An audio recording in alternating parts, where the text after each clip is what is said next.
Have you ever looked at a company's massive profit announcement and thought, is that actually real?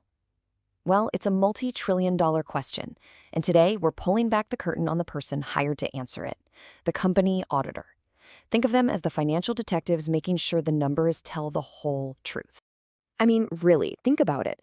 A huge, famous company announces record-breaking profits. The stock market goes wild. But how do we, the public, actually know those numbers aren't just made up? How can we trust the story they're telling us? Because that's exactly what financial accounts are. They're a story. A story of success, maybe a story of struggle, all told through the language of dollars and cents. But any story that important needs a fact checker, right? An independent eye to make sure we're getting fact, not fiction.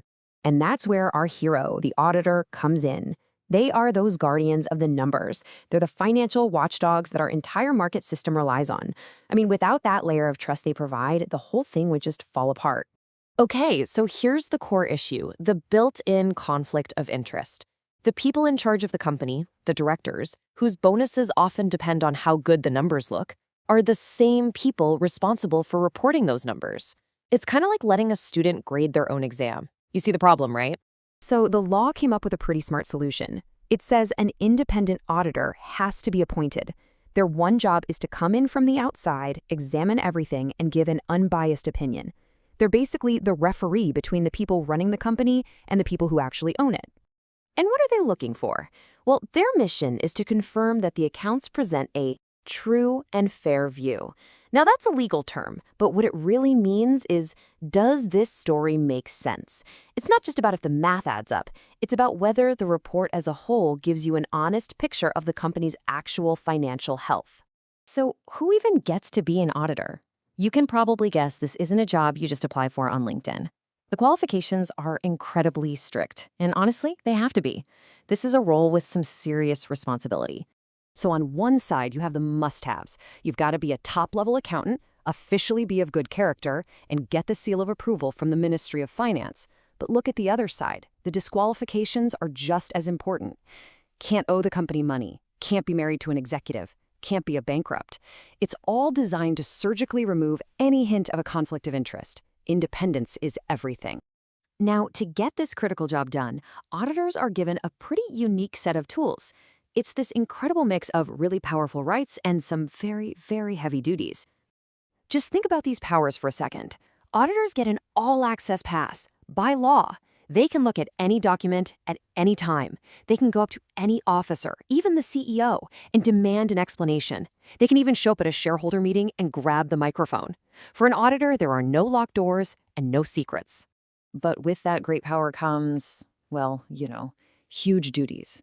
Their main job is to form that true and fair opinion and report it directly to the owners, the members, not to the CEO who hired them. And this is a big one. If they find something seriously illegal, they have a duty to report it to the authorities. They have to be the whistleblower. This super important job isn't for life, though. An auditor's time with a company is limited, and the way they leave, whether they jump or they're pushed, is actually a very carefully controlled process. So, it really boils down to two paths. They can either resign, or the company can try to have them removed. But as you're about to see, getting rid of an auditor who's maybe asking too many tough questions, well, it's designed to be really, really hard. Yeah, you can't just fire your auditor in a quiet email. It's a big, formal, public process. There's a special notice, and here's the key part. The auditor gets to write a statement explaining their side of the story, which gets sent to all the shareholders. The whole thing is designed to prevent a company from just sweeping a difficult auditor under the rug. And, on the other hand, an auditor can resign. Now, this can happen for all sorts of normal reasons. But, a sudden resignation can sometimes be a bit of a red flag.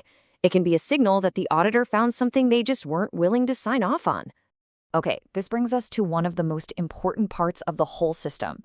We give auditors all this power, but how do we make sure they'll actually use it? How do we make sure they'll be brutally honest, even if it makes a powerful company look really bad? The answer is right here. It's a legal shield called qualified privilege. Basically, it means that as long as an auditor is doing their job in good faith and not being malicious, they can't be sued for defamation for what they write in their report. It's a license to be candid, a license to tell the truth. And this protection is what makes the whole system work. It's what gives an auditor the confidence to write a report that says, hey, actually, this company's profits aren't what they claim, without being afraid that a team of expensive lawyers is going to try and sue them into silence. And all of this, the qualifications, the powers, the duties, the legal shields, it all leads to this one thing, the auditor's report. This document is the final product. It's that independent, expert opinion that tells investors, banks, and all of us whether we can actually trust the company's story. So that leaves us with a pretty interesting question to think about. The auditor isn't the CEO. They're not on the board. But when you have the legal right to see everything and the legal protection to say anything, could it be that the independent auditor is actually the most powerful person in the whole company? Makes you think, doesn't it?